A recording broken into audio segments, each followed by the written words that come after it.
സ്ത്രീകൾക്ക് പുരുഷന്മാരെ അപേക്ഷിച്ച് കുറച്ചും കൂടെ വാദം വരാനുള്ള സാധ്യതകൾ കൂടുതലാണ്. നമസ്കാരം.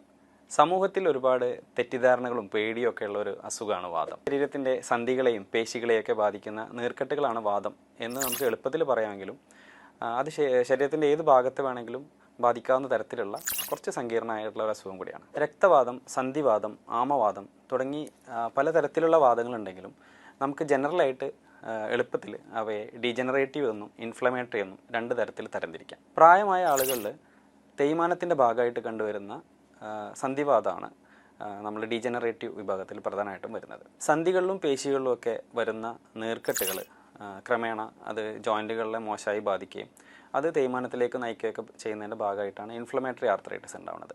അതിൽ തന്നെ നമ്മുടെ ശരീരത്തിൻ്റെ പ്രതിരോധ സംവിധാനം ശരീരത്തിൻ്റെ ജോയിൻറ്റുകൾക്കെതിരെ പ്രവർത്തിക്കുകയും അതിൻ്റെ ഭാഗമായിട്ട് ഉണ്ടാകുന്ന നീർക്കെട്ടുകളാണ് റുമറ്റോയിഡ് ആർത്രൈറ്റിസ് അല്ലെങ്കിൽ ആമവാദത്തിലേക്ക് നയിക്കുന്നത്.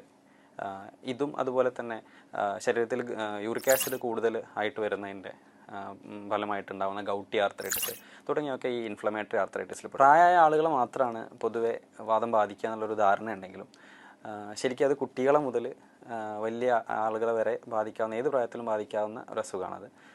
സ്ത്രീകൾക്ക് പുരുഷന്മാരെ അപേക്ഷിച്ച് കുറച്ചും കൂടെ വാദം വരാനുള്ള സാധ്യതകൾ കൂടുതലാണ്. എന്നാൽ ചില വാദങ്ങൾ പുരുഷന്മാരിൽ കൂടുതലായിട്ട് കണ്ടുവരുന്നവയുണ്ട്. നമ്മുടെ കയ്യിലെയും കാലിലെയൊക്കെ വിരലുകൾ, കാൽമുട്ടിൻ്റെ ജോയിൻറ്റ്, അതുപോലെ ഇടുപ്പ്, ഷോൾഡർ, നട്ടെല്ലിൻ്റെ ഭാഗങ്ങൾ, ഇവിടെയൊക്കെ വരുന്ന വേദനകളാണ് പ്രധാനമായിട്ടും നമുക്ക് ഇതിൻ്റെ ഒരു ലക്ഷണമായിട്ട് നമുക്ക് കാണാവുന്നത്. നമ്മുടെ സന്ധികളിലും പേശികളിലൊക്കെ വരുന്ന നീർക്കെട്ടുകൾ, ജോയിൻറ്റിൻ്റെ സ്റ്റിഫ്നെസ്, മുറുക്കം, അതുപോലെ നമുക്ക് അകാരണമായിട്ട് വരുന്ന ക്ഷീണം, ഉറക്കക്കുറവ്, ഇതൊക്കെ ചിലപ്പോൾ വാദലക്ഷണങ്ങളിൽ പെടാം.